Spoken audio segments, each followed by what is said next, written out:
Hello दोस्तों, नमस्कार। कैसे हैं सभी लोग? पढ़ाई अच्छे से चल रही होगी आप सभी की। तो चलिए हम शुरू करते हैं। आज का हमारा टॉपिक क्या है? हमारा टॉपिक है आधुनिक भारत में शिक्षा का विकास। कि आधुनिक भारत में शिक्षा का विकास कैसे हुआ, कैसे हमारे अंग्रेजों ने हमारे प्राचीन शिक्षा पद्धति को खत्म करके अंग्रेजी शिक्षा पद्धति को लागू की, जिसे आधुनिक शिक्षा पद्धति कहते हैं। और देखते हैं इनमें कौन कौन से आयोग बनाए गए, कैसे कैसे क्या किया गया, कहाँ स्कूल खोला गया, प्रथम विश्वविद्यालय। तो सभी आज हम इस सेशन में सब कुछ डिस्कस करेंगे। तो चलिए चलते हैं हमारे पहले क्वेश्चन की तरफ। हमारा पहला क्वेश्चन है, भारत में अंग्रेजों ने प्रथम मदरसा कहाँ स्थापित किया? बताइएगा। भारत में सर्वप्रथम अंग्रेजों ने कहाँ पे मदरसा स्थापित किया? कलकत्ता, मद्रास, बंगाल, बंबई या अलीगढ़? तो कहाँ पे स्थापित किया गया? अंग्रेजों के द्वारा सर्वप्रथम मदरसा स्थापित किया गया भारत में।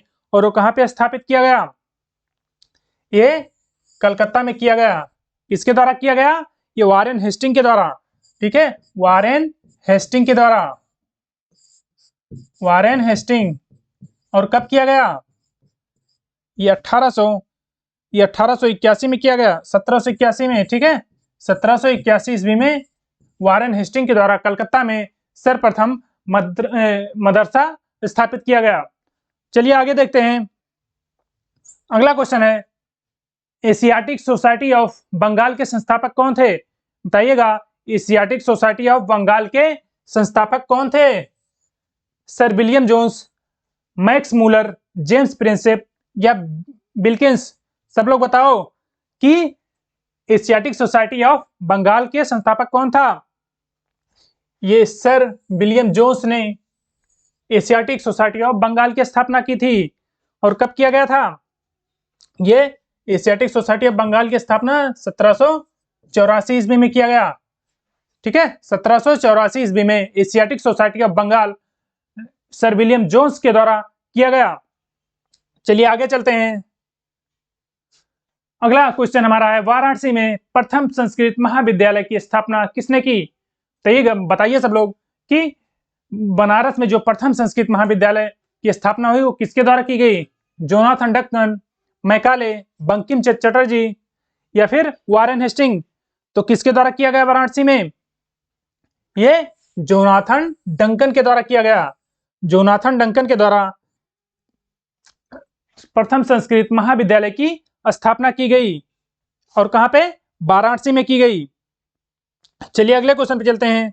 अगला क्वेश्चन है, निम्नलिखित में से किसे पेरिस की रॉयल एशियाटिक सोसाइटी की सदस्यता प्रदान की गई थी? किसे पेरिस की रॉयल एशियाटिक सोसाइटी की सदस्यता प्रदान की गई थी? माइकल मधुसूदन दत्त, स्वामी विवेकानंद, दादा भाई नौरोजी या फिर राजा राम मोहन राय? तो किसे किया गया था? पेरिस की रॉयल सोसाइटी एशियाटिक सोसाइटी के सदस्यता किसको बनाया गया था? ये माइकल मधुसूदन दत्त को बनाया गया था। किसको? माइकल मधुसूदन दत्त को बनाया गया था। और अगले क्वेश्चन पे चलते हैं मित्रों। अगला क्वेश्चन हमारा है, और इनमें कौन कौन थे? एक दादा भाई नौरोजी की भी बनाया गया था, ये भी देख लीजिए, इंपॉर्टेंट है। दादा भाई नौरोजी को भी इसका सदस्य बनाया गया था। और राजा राम मोहन राय को भी, राजा राम मोहन राय को भी, माइकल मधुसूदन दत्त, दादा भाई नौरोजी, राजा राम मोहन राय को भी इसमें सदस्यता प्रदान की गई थी। चलिए अगले क्वेश्चन पे चलते हैं। अगला क्वेश्चन है मित्रों, किस अंग्रेज ने सर्वप्रथम भगवत गीता का अंग्रेजी में अनुवाद किया था? किसने भगवत गीता का सर्वप्रथम अंग्रेजी में अनुवाद किया था? Charles Wilkins, John Marshall, Alexander Cunningham या विलियम जोन्स? तो किसने स्थापित किया था भगवत गीता का अंग्रेजी में अनुवाद? किसने किया था? ये चार्ल्स विल्किंस के द्वारा किया गया था। हमारे जो ग्रंथ थे, वेद पुराण थे, अंग्रेजों के द्वारा उसको जानने के लिए अंग्रेजी में अनुवाद किया कि भारतीयों पर कैसे इससे प्रभाव डाल सकते हैं। तो ये चार्ल्स विल्किन द्वारा किया गया था अनुवाद। चलिए अगले क्वेश्चन पे चलते हैं मित्रों। अगला क्वेश्चन हमारा है, किसने कालिदास की प्रसिद्ध रचना अभिज्ञान शाकुंतलम, ठीक है, अभिज्ञान शाकुंतलम का पहली बार अंग्रेजी में अनुवाद किया गया। किसने? कालिदास की एक प्रसिद्ध रचना है अभिज्ञान शाकुंतलम, उसकी अंग्रेजी में अनुवाद किसने किया था? बताइएगा सभी लोग। Charles Wilkins, William Jones, Henry Colebrooke, या फिर इनमें से कोई नहीं? तो किसने किया था? ये चार्ल्स विल्किंस। जो एशियाटिक सोसाइटी ऑफ बंगाल की स्थापना की गई थी, इसीलिए की गई थी कि भारतीय जो वेद पुराण या अच्छे किताबें हैं उन्हें अंग्रेजी में अनुवाद करके उनके बारे में क्या क्या उसमें लिखा गया है, कैसा वर्णन किया गया है, उसको जानने के लिए एशियाटिक सोसाइटी ऑफ बंगाल की स्थापना की गई थी। और इसका कोई महत्व नहीं था, शिक्षा में बढ़ावा देने के लिए कोई महत्व नहीं था उस सोसाइटी की स्थापना करने के लिए। तो इसका ऑप्शन ए हो जाएगा, ये जो है चार्ल्स विल्किंस नहीं होगा, विलियम जोन्स होगा, ठीक है, विलियम जोन्स। चलिए अगला क्वेश्चन चलते हैं मित्रों। अगले क्वेश्चन हमारा, चार्ल्स वुड का आदेश पत्र किससे संबंधित था? बताइएगा, चार्ल्स वुड का जो आदेश पत्र आया था वो किससे संबंधित था? व्यापार से, शिक्षा से, सैन्य सुधार, या फिर प्रशासनिक सुधार? तो चार्ल्स वुड किससे संबंधित था? घोषणा पत्र, बोर्ड ऑफ कंट्रोल, ये शिक्षा से संबंधित था। और ये कब आया था? ये 1854 में आया था। 1854 में चार्ल्स वुड का आदेश पत्र आया था और शिक्षा में सुधार करने के लिए, ठीक है। तो चलिए अगले क्वेश्चन पे चलते हैं, इसका ऑप्शन बी हो जाएगा। अगला क्वेश्चन हमारा है मित्रों, समाचार पत्र उदंत मार्तंड कहां से प्रकाशित होता था? ये उदंत मार्तंड समाचार पत्र कहां से प्रकाशित होता था? इलाहाबाद से, कलकत्ता से, पटना से, या फिर लखनऊ से? तो कहां से? ये कलकत्ता से होता था। उदंत मार्तंड जो समाचार पत्र था ये कलकत्ता से प्रकाशित होता था और इसका प्रकाशन सबसे पहले 1826 में हुआ था। कब हुआ था? 1826 में हुआ था। और ये एक साप्ताहिक पत्र था, साप्ताहिक समाचार पत्र था, ठीक है, साप्ताहिक समाचार पत्र था ये। और इसके संपादक कौन थे? संपादक कौन थे? पंडित जुगल किशोर, पंडित जुगल किशोर थे, ठीक है, इसके संपादक पंडित जुगल किशोर थे। तो इसका ऑप्शन बी हो जाएगा, कलकत्ता उदंत मार्तंड एक साप्ताहिक समाचार पत्र था। अगला क्वेश्चन हमारा है, हंटर कमीशन की रिपोर्ट में किसके विकास पर विशेष जोर दिया गया था? एक हंटर कमीशन आया था, उसमें किसके विकास पर विशेष जोर दिया गया था? उच्च शिक्षा को, प्राथमिक शिक्षा को, बालिकाओं की शिक्षा को, या फिर तकनीकी शिक्षा को? तो हंटर कमीशन किसके विकास के लिए आया था? ये जो है प्राथमिक शिक्षा को, शिक्षा के विकास के लिए हंटर कमीशन आया था। और ये कब आया था? हंटर कमीशन कब आया था? ये 1854 में आया था, ठीक है, 1854 में हंटर कमीशन आया था। चलिए आगे चलते हैं मित्रों। अगला क्वेश्चन है, नेशनल काउंसिल ऑफ एजुकेशन की स्थापना कब हुई? बताइएगा, नेशनल काउंसिल ऑफ एजुकेशन की स्थापना कब हुई? 15 अगस्त 1904, 15 अगस्त 1905, 15 अगस्त 1906, या फिर 15 अगस्त 1903? कब आया था नेशनल काउंसिल ऑफ एजुकेशन? ये आया था 15 अगस्त 1905 में। इसका ऑप्शन बी हो जाएगा, नेशनल काउंसिल ऑफ एजुकेशन 1905 में आया था। तो चलिए आगे क्वेश्चन पे चलते हैं। अगला क्वेश्चन है मित्रों, सैंडल आयोग संबंधित है, सैंडल आयोग था वो किससे संबंधित था? राजस्व प्रशासन से, न्यायपालिका से, या शिक्षा से, या फिर पुलिस प्रशासन से? ठीक है, तो किससे संबंधित था? ये 1906 में आया था, ठीक है, 1906 में। तो सैंडल आयोग किससे संबंधित था? ये शिक्षा से संबंधित था, ठीक है, सैंडलर जो आयोग था ये शिक्षा से संबंधित था। और ये कब आया था? 1917 में आया था, सैंडल आयोग 1917 में आया था, ठीक है। और इसका अध्यक्ष कौन था?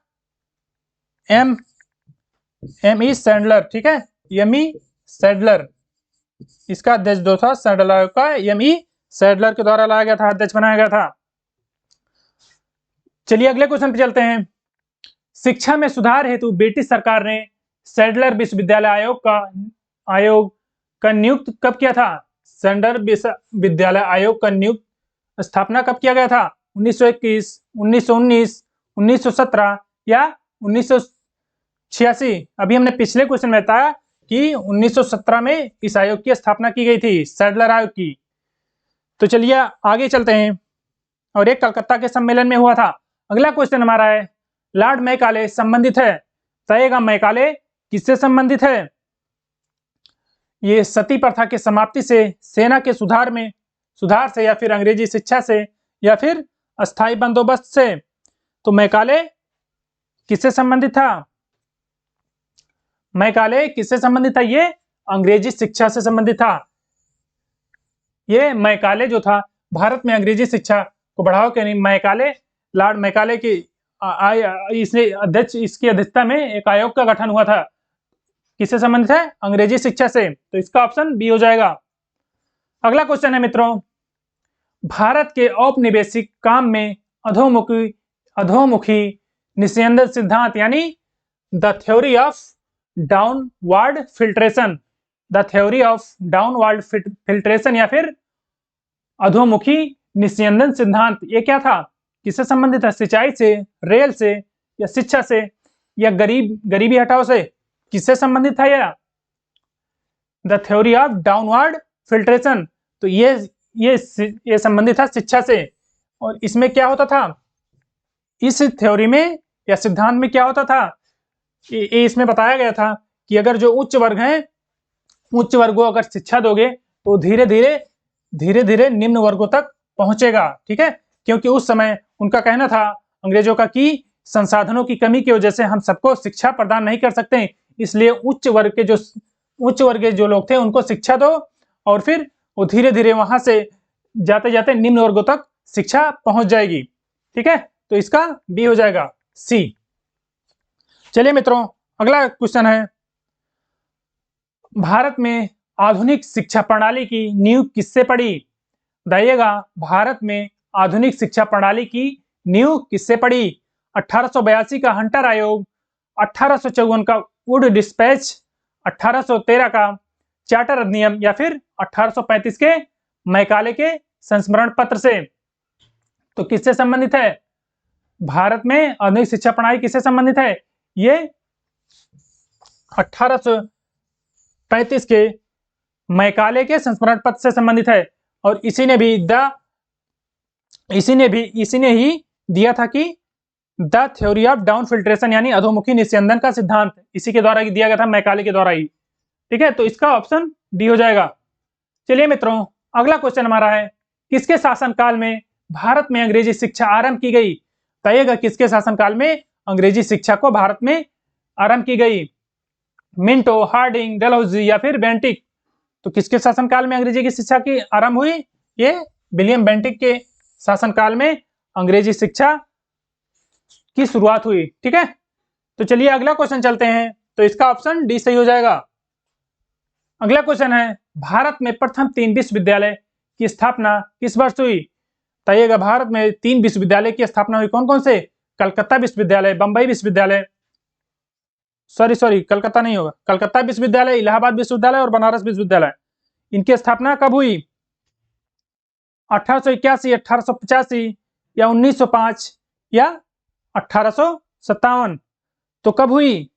भारत में जो 3 विश्वविद्यालय की स्थापना हुई वे कब हुई? ये हुई 1857 में। ठीक है, तो 1857 में भारत में विश्वविद्यालय की स्थापना हुई। चलिए अगले क्वेश्चन पे चलते हैं मित्रों। अगला क्वेश्चन है, और ये 3 विश्वविद्यालय कौन कौन थे? 3 विश्वविद्यालय कौन कौन थे? एक मद्रास विश्वविद्यालय, बंबई विश्वविद्यालय, और तीसरा कौन हो जाएगा? कलकत्ता विश्वविद्यालय। कलकत्ता विश्वविद्यालय ये कब हुआ था? 1857 में। ठीक है, 1857 में इन तीनों विश्वविद्यालय की स्थापना हुई थी। चलिएगा, डेट अलग है लेकिन ईयर एक ही है। किसके सतत प्रयत्नों से बंबई में प्रथम महिला विश्वविद्यालय की स्थापना हुई? बताइएगा, किसके सतत प्रयत्नों से बंबई में प्रथम महिला विश्वविद्यालय की स्थापना हुई? रमाबाई, एम.जी. रानाडे, दयाराम गिंडीमल या फिर डी.के. कर्बे? तो किसके सतत प्रयत्नों से स्थापना हुई? ये डी.के. कर्बे के सतत प्रयासों से 1858 में प्रथम महिला विश्वविद्यालय की स्थापना हुई। ठीक है, तो चलिए देखते हैं अगला क्वेश्चन पे। अगला क्वेश्चन है, ये 1996 हो जाएगा, ये डेट जो है 1898 1896, ठीक है, 1896 में हुआ। चलिए अगले क्वेश्चन पे चलते हैं मित्रों। अगला क्वेश्चन हमारा है, डेक्कन एजुकेशनल सोसाइटी की स्थापना से कौन संबंधित था? बताइएगा, डेक्कन एजुकेशनल सोसाइटी की स्थापना से कौन संबंधित था? फिरोज शाह मेहता, दयाराम सरस्वती, एम.जी. रानाडे या फिर बाल गंगाधर तिलक?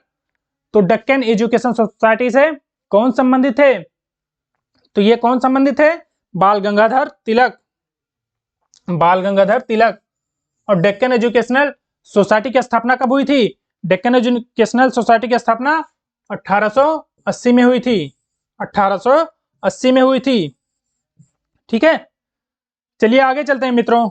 अगला क्वेश्चन है, निम्नलिखित कॉलेजों में सर्वप्रथम किसकी स्थापना हुई? बताइएगा, इनमें से जो कॉलेज लिखे हैं सबसे पहले किसकी स्थापना हुई? Hindu college, Delhi college, Mayo college या फिर इनमें से कोई नहीं? तो किस कॉलेज की सबसे प्रथम स्थापना हुई? ये हिंदू कॉलेज की स्थापना हुई। ठीक है, हिंदू कॉलेज की स्थापना सबसे प्रथम हुई। ठीक है, चलिए अगले क्वेश्चन पे चलते हैं मित्रों। अगला क्वेश्चन है, निम्नलिखित में से किसने भारतीय विश्वविद्यालयों में धार्मिक शिक्षा के लिए प्रबल रूप से वकालत की थी? किसने भारतीय विश्वविद्यालयों में धार्मिक शिक्षा को लागू करने के लिए वकालत की थी? मदन मोहन मालवीय, महात्मा गांधी, स्वामी विवेकानंद या फिर बाल गंगाधर तिलक? तो किसने किया था वकालत? ये मदन मोहन मालवीय के द्वारा किया गया था कि भारतीय विश्वविद्यालय में धार्मिक शिक्षा देनी चाहिए। ठीक है, तो इसका ऑप्शन ए सही हो जाएगा। अगला क्वेश्चन है, बनारस हिंदू विश्वविद्यालय का शिलान्यास किसने किया था? बताइएगा, बनारस विश्वविद्यालय का शिलान्यास किसके द्वारा किया गया था? Lord Hardinge, Madan Mohan Malviya, Annie Besant या फिर इनमें से कोई नहीं? तो किसके द्वारा किया गया था? ये हार्डिंग के द्वारा किया गया था। ठीक है, हार्डिंग के द्वारा उसका शिलान्यास किया गया था। और स्थापना कब हुआ था? 1916 में, 1916 में।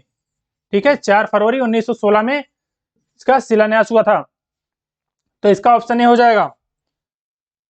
अगला क्वेश्चन है मित्रों, भारत में शैक्षणिक नीति में फिल्ट्रेशन थ्योरी का प्रतिपादक था? भारत में शैक्षणिक नीति में फिल्ट्रेशन थ्योरी का प्रतिपादक कौन था? अभी हमने लास्ट कुछ पहले जो क्वेश्चन पढ़ा दिए उसमें बताया था। तो किसने दिया था फिल्ट्रेशन थ्योरी? ये मैकाले के द्वारा दिया गया था। ठीक है, मैकाले के द्वारा ये फिल्ट्रेशन थ्योरी दिया गया था, या अधोमुखी निस्यंदन सिद्धांत। ठीक है, अगला क्वेश्चन है मित्रों, किसे सर्वप्रथम केंद्रीय विश्वविद्यालय घोषित किया गया था? बताइएगा, इनमें से किसे सर्वप्रथम केंद्रीय विश्वविद्यालय घोषित किया गया था? बनारस हिंदू विश्वविद्यालय, इलाहाबाद विश्वविद्यालय या अलीगढ़ मुस्लिम विश्वविद्यालय या डॉक्टर भीमराव अंबेडकर विश्वविद्यालय? तो किसे दिया गया था? सबसे पहले ये बनारस हिंदू विश्वविद्यालय को ये सर्वप्रथम केंद्रीय विश्वविद्यालय का दर्जा दिया गया था। ठीक है, तो इसका ऑप्शन ये सही हो जाएगा।